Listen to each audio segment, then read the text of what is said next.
तर ही अशी आपण पॉलिसी मागच्या आठवड्यात कॅबिनेटमध्ये मंजूर करून आपण आज आपल्या माध्यमातून सगळ्या लोकांसमोर नेत आहोत. अर्थात EV एक असं क्षेत्र आहे जे सतत बदलत आहे. वेगळे रिसर्च होते. मला आठवतं की जेव्हा मी थोडं पहिलं ह्याच्यात बघायला लागलेलो तर मुंबई महानगरपालिकेसाठी आपण 6 बसेस BSTच्या साधारण 2015मध्ये आणलेले. त्यावेळी जेव्हा 2012मध्ये मी EVबद्दल थोडं बघायला लागलो, 2013मध्ये स्टँडिंग कमिटीमधून आपण बजेटमध्ये आणलं पहिल्यांदा की मुंबईसाठी आपण EVs घेऊ.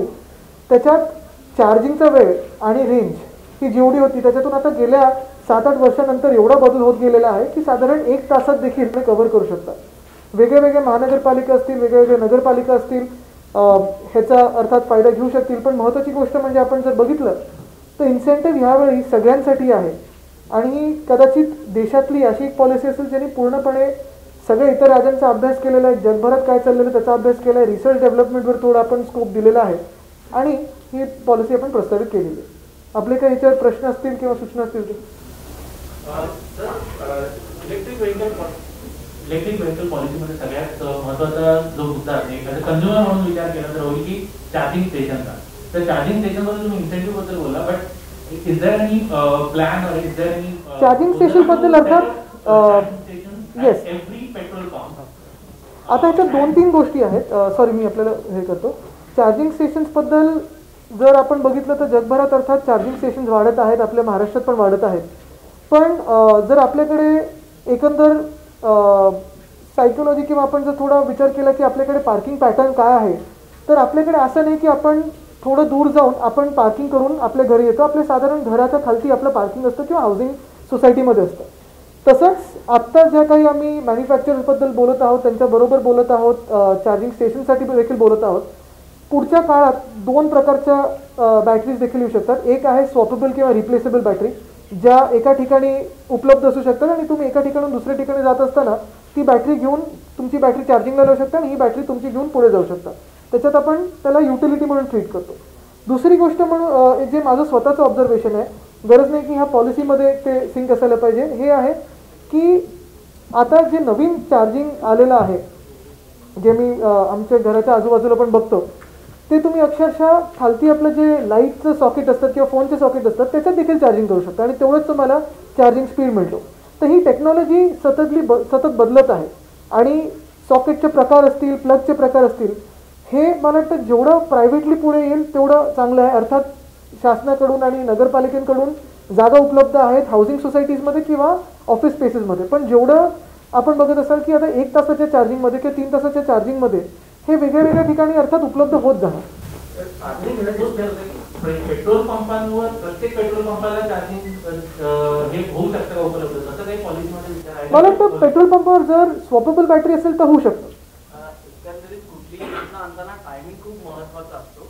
एकीकडे पेट्रोलचे गगनाला भिडलेले भाव आणि आता सध्या महाराष्ट्रातलं पर्यावरण, प्रदूषण आणि पैसे यासाठी हे सगळं पूरक कसं पडतं आणि हा टायमिंग. आता तुम्हाला एक उदाहरण देतो. परवाकडे मी मला वाटतं BSTमध्ये होतो आणि अर्थात तिथे देखील आढावा चाललेला.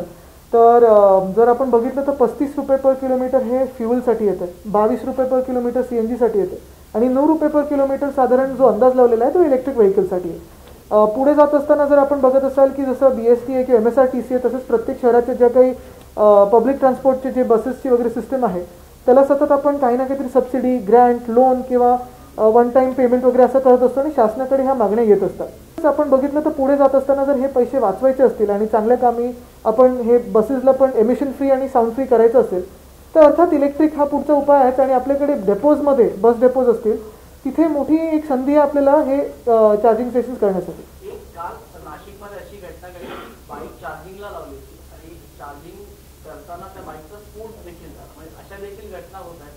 त्यापासून कसं सावध राहावं? आता ह्या घटना अर्थात महत्त्वाच्या आहेत आणि ह्याच्यासाठी आपण वेगळे पॅरामीटर्स, कारण जसं आपण सांगितलं की चार्जिंग स्टेशन जे मिळतात किंवा आपण जसं हाऊसिंग सोसायटीजमध्ये सांगितलं पेट्रोल पंपवर पण तेवढाच धोका असतो. तर ह्या काही गोष्टी आपण सांभाळून पुढे जाणं गरजेचं असतं. पण ती टेक्नॉलॉजी ही पुढे जाणे गरजेचं असतं आणि त्याच्यासाठी आपण ही पॉलिसी आणलेली आहे.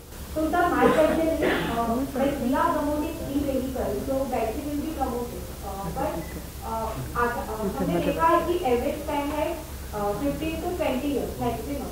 तो आगे जो ई वेस्ट प्रोड्यूस होगा उसे हम कैसे डील करेंगे और उसके लिए कोई स्पेशल पॉलिसी है क्या? त्याच्यात जर आपण बघितलं तर ई वेस्टसाठी अर्थात आम्ही त्याच्यावर पॉलिसी बनवतोय, कारण हे जसं आपण सांगितलं की हे मॅन्युफॅक्चरर्स आणि सप्लायर्ससाठी आहे, हे बायर्ससाठी आहे. पण पुढे जात असताना ह्याचं बॅटरीचं रिसायकलिंग किंवा रियूज कसं करता येईल ह्याच्यावर अजून थोडा रिसर्च चालू आहे. पण हे होत असताना ऑल्टरनेटिव्हली इथेनॉल बेस असेल किंवा हायड्रोजन फ्युल सेल असेल ह्याच्यावर पण रिसर्च चालू आहे. महत्त्वाची गोष्ट ही आहे की साधारणपणे टाइम स्पॅन प्रत्येक गाडीचा जर आपण कन्व्हेन्शनल फ्युलचं बघितलं और हे बघितलं तर दोन्ही 10 ते 12 वर्षच असतो. आणि मग स्क्रॅपेजमध्ये दोन्ही गाड्या कशा तुलनात मग पुढे जाऊ शकतात ह्याच्यावर अर्थात आपलं केंद्र सरकार देखील स्क्रॅपेज पॉलिसी नवीन आणते. आणि आपली देखील आपण बघितलं की जी कमिटी बनत आहे, हाय पॉवर्ड कमिटी मुख्य सचिवांच्या अध्यक्षतेखाली, त्याच्यात आपण याच्यावर पॉलिसीवर आपला अभ्यास सुरू केलेला आहे. आणि तर आणखी एक क्वेश्चन होता, तुम्ही सांगितलं की 2025 पर्यंत तुम्ही 25% व्हेकलला ई व्हेकलची रिप्लेस करायची योजना आहे. तर त्याला ई व्हेकलमध्ये लायसन्स होणं गरजेचं नाही. तर आता लागणार, लायसन्स तर लागणार, ऑफकोर्स लागणार. त्याला बहुत सारी ऐसी भी चीजें हैं जहाँ पर लाइसेंस नहीं, कुछ व्हीकल वेट लिमिट भी है, टू व्हीकल से भी हम बिना लाइसेंस के जा सकते हैं. नाही, that is up to 45 kilometres per hour for a bicycle. आता तुम्ही सांगितलं की सार्वजनिक वाहतूक व्यवस्थेमध्ये खास करून इलेक्ट्रिक वाहनांचा उपयोग जास्त करायला पाहिजे.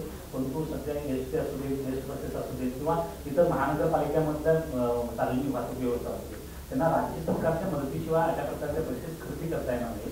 तर येत्या काळामध्ये मी असा काही निर्णय घेणार आहात की जी काही यापुढची मदत जी असेल ती केवळ इलेक्ट्रिक वाहनांसाठी जाणार किंवा अशा प्रकारचा ह्या पॉलिसीच्या माध्यमातून आपण बघत असाल की 1000 बसेस आता सुरू करायला आपण मदत करत आहोत. अर्थात फेम टू पॉलिसी केंद्र सरकारची, आणि ही जर एकत्र केली तर अर्थात पूर्णपणे ती किंमत अर्ध्यावर येते बसेससाठी आणि पब्लिक ट्रान्सपोर्टच्या बसेससाठी. ह्याच्यात प्रयत्न हाच राहील की जास्तीत जास्त हायब्रिड किंवा इलेक्ट्रिक बसेस, अर्थात फोकस इलेक्ट्रिक बसवरच राहील. आणि सगळेच महानगरपालिका किंवा नगरपालिका जिथे जिथे पब्लिक ट्रान्सपोर्टसाठी बस वापरली जाईल तिथे आपण हे प्रोत्साहन देण्याचा प्रयत्न करू. कदाचित माझी वसुंधरा अभियानमध्ये देखील ह्याच्यावर काही पॉईंट्स आपण देण्याचा विचार करत आहोत, जेणेकरून म्युन्सिपल कमिशनर्सना थोडं एक एनकरेजमेंट देखील मिळेल आणि टेक्निकल ह्याच्यात पण ते पुढे येऊ शकतील. Sir, as a logistics and delivery service provider for two-wheeler electric services, there is a certain green miles that we are able to accumulate based on the number of miles that we accumulate for the services. Now, most of our clients do ask whether these are transferable or not. Is there anything So, specific? I mean, right now we'll answer your question, but if you're not a part of the press, I would request you that we'll sit, individually, because these are some policy issues which you'll have to give us inputs on, and we can include them in our policy. That's a big area. Yes, thank you. आणि तुम्ही एक बघायला गेलं तर आजही लोकांची मानसिकता electric व्हेकलकडे नाहीये पाहिजे तशी. कारण का पिकअप, मायलेज, स्पीड ह्या सगळ्या गोष्टी आहेत त्या आजही लोकांना आवडतात. आणि बऱ्याच प्रमाणात इलेक्ट्रिक व्हेकलमध्ये हा सगळा डिफरन्स येतो. तर लोकांची मानसिकता बदलण्यासाठी आपण काही उपाययोजना करणार का जेणेकरून मला वाटतं ही पॉलिसी आपल्या माध्यमातून लोकांपर्यंत जाणं गरजेचं आहे. दुसरं म्हणजे आज बघितलं असेल बाहेर काही इलेक्ट्रिक व्हेकल्स आपण उभ्या केलेल्या आहेत. माझा प्रयत्न हाच राहणार आहे आमच्या पूर्ण खात्याचा की जसं लॉकडाऊन थोडं थोडं उघडत जाईल ह्या इलेक्ट्रिक व्हेकल्सचं एक्झिबिशन महाराष्ट्रात वेगळ्या वेगळ्या ठिकाणी नेणं गरजेचं आहे. कारण आपण एकदम बरोबर प्रश्न विचारला, कुठची नवीन बाईक घेत असताना असेल, गाडी घेत असताना असेल, आपला पहिला प्रश्न असतो मायलेज काय. आणि आताच्या ज्या काही बसेसबरोबर आम्ही बोलत आहोत, काही गाड्यांबरोबर बोलत आहोत, एका अर्ध्या तासाच्या किंवा 1 तासाच्या चार्जमध्ये साधारणपणे 300 किलोमीटर, काही 600 किलोमीटर एवढ्यापर्यंत ते मायलेज देतात. तर अर्थात लोकांनी इंटरॅक्शन करून ह्या कंपनीजबरोबर जे काही इन्सेंटिव्ज आहेत त्याचा फायदा घेणं गरजेचं आहे. आणि एक महत्त्वाची गोष्ट म्हणजे आत्तापर्यंत इन्सेंटिव्ज घेणं हे थोडं कठीण होतं, जसं आशिष कुमार सर सांगत होते की थोडं कठीण होतं, पण आता हे आपण सोपं केलेलं आहे.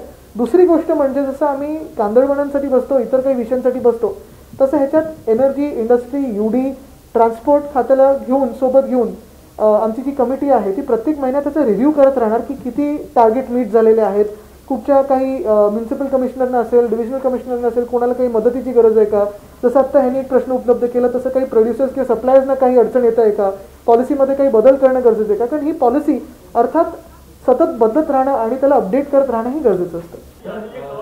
इलेक्ट्रिक व्हेकल पॉलिसीबद्दल बोलतोय, मध्यंतरी टेस्ला बद्दल बरीच चर्चा झाली होती की महाराष्ट्रात येणार आहे का नाही, तर त्याच्याबद्दल काय त्याच्यावर चर्चा खूप होत आहे, पण अर्थात आम्ही प्रत्येक कंपनीबरोबर बोलत आहोत आणि ज्या ज्या कंपन्यांना आपल्या देशात यायचं आहे प्रोडक्शनसाठी, महाराष्ट्र हे एक मोठं राज्य आहेच. कारण साधारणपणे आपल्या काही जिल्ह्यांमध्ये आपण बघत असाल की जास्तीत जास्ती त्यांचे ॲन्सिलरी पार्ट जे बनवतात, मला तर 73 ते 74% ह्या गाड्यांचे ॲन्सिलरी पार्ट बनवणारे महाराष्ट्रात आहेत. रिसर्च डेव्हलपमेंट आपल्याकडे महाराष्ट्रात होतं. तर इकॉनॉमिकली बघताना आणि आपल्यासाठी नाही त्यांच्यासाठी जास्ती बघत असताना महाराष्ट्र हे सर्वोत्तम राज्य आहेच. पण खातं म्हणून किंवा मंत्री म्हणून आम्ही एका कुठच्या कंपनीला किंवा गाडीला एन्डॉर्स तर करू नाही शकत. तरी देखील आपण जे काही इन्सेंटिव्ह दिलेले आहेत, ज्या कंपन्यांना देशात आपल्या प्रोडक्शनसाठी यायचं असेल, गिगा फॅक्टरी करायची असेल, तर ते स्वतःहून अभ्यास जेव्हा करतील तेव्हा मला वाटतं त्यांना दिसेल की आपलं राज्य हे त्यांच्यासाठी जास्तीत जास्त बेनिफिशियल आहे. कारण आपल्याकडे तेवढ्या शहरं देखील आहेत जे इलेक्ट्रिक गाड्या विकत घेऊ शकतील, तेवढं प्रोडक्शन कपॅसिटी, तेवढं सप्लाय कपॅसिटी.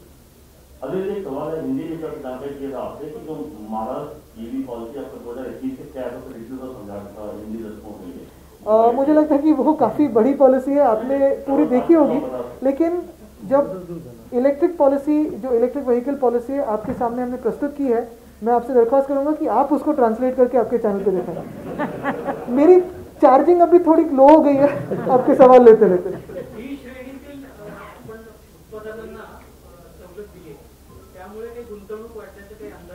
नक्कीच गुंतवणूक वाढेल, कारण मध्यंतरीच्या काळात देखील आम्ही म्हणजे अर्थात, आणि मी खरोखर आभार मानेन सिंग साहेबांचं आणि मनीषाजींचं देखील आणि अंबलगंजींचं, कारण आम्ही काही ज्या कंपनीज आहेत परदेशातले त्यांच्याबरोबर रात्री 9:30, 10, कधी 11:30 वाजता देखील झूम कॉल केलेला आहे.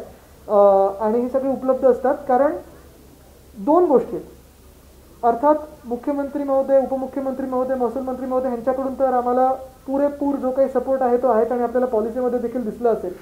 तरी देखील संजयजी असेल, मी असेल, आम्हाला सगळ्यांनाच आणि देसाई साहेबांना, आम्ही सगळे आमचे वेगळे ह्याच्यातून पर्स्पेक्टिव्हमधून बघत असतो. देसाई साहेबांना अर्थात इथे गुंतवणूक वाढवायची आहे. आपण बघितलं असेल मध्यंतरीच्या काळात देखील 2 लाख कोटीबद्दल आपण MOUs केलेले आहेत. हे सगळं होत असताना मी जो हा काही पुश देत आहे याच्यासाठी, आणि मी या ज्या काही कंपनीज आहेत त्यांना देखील सांगितलं आहे, हे काही अर्थात रोजगारसाठी आहेत, गुंतवणुकीसाठी आहे, पण माझं जे स्वतःचं मन ह्याच्यात लागलेलं आहे ते एवढ्यासाठीच आहे की जर पर्यावरणात काही बदल होत असेल आणि त्याच्यासाठी आपला देश काही पाऊल उचलत असेल, इलेक्ट्रिक व्हेकल्ससाठी असेल, रिन्युएबल एनर्जीसाठी असेल, तर महाराष्ट्राच्यात अग्रेसर राहिलंच पाहिजे. माझी स्वतःची एक युवा म्हणून उम्मीद जेवढी आहे तेवढी भीती देखील आहे की आपलं वातावरण जे बदलत आहे ते काही बरोबर नाही दिसत आहे. आणि जर आपल्याला ह्याच्यात काही बदल घडवायचा असेल, जर तिथे काही आपल्याला महत्त्वाची पावलं उचलायची असतील, त्याची वेळही आत्ता आहे. आपण खूप वेळा बोलत असतो की 2030 पर्यंत दशक आहे, त्याला लास्ट डेकेड म्हणून बोललं जातं की जे काही आपण करू शकतो ते आत्ता करू शकतो. पण मला वाटत नाही आपल्याकडे तेवढा देखील वेळ आहे आपल्या वसुंधरेसाठी काही करण्यासाठी. जर काही करायचं असेल तर आपल्याला आत्तापासून करायचं असेल, आणि अर्थात जर पहिलं पाऊल टाकायचं असेल तर आपण जर टाकलं तर इतर आपल्यासोबत चालायला लागतील.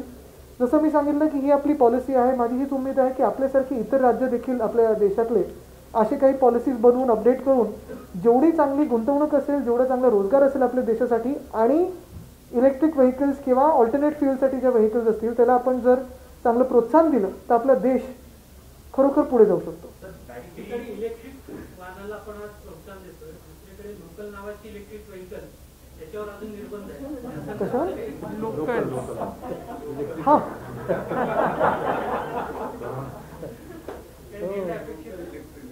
सॉकेट चुकीचं लागलं आपलं.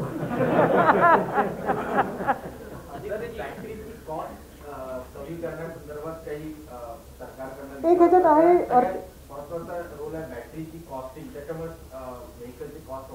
नाही आहे त्याच्यात ती महत्त्वाची एक बाब आहे, आणि त्याच्यासाठी आपण इन्सेंटिव्ह जेवढ्यासाठीच दिलेले आहेत, कारण ही लिथियम आयनची बॅटरी, लिथियम मिळणं हे खूप कठीण गोष्ट आहे.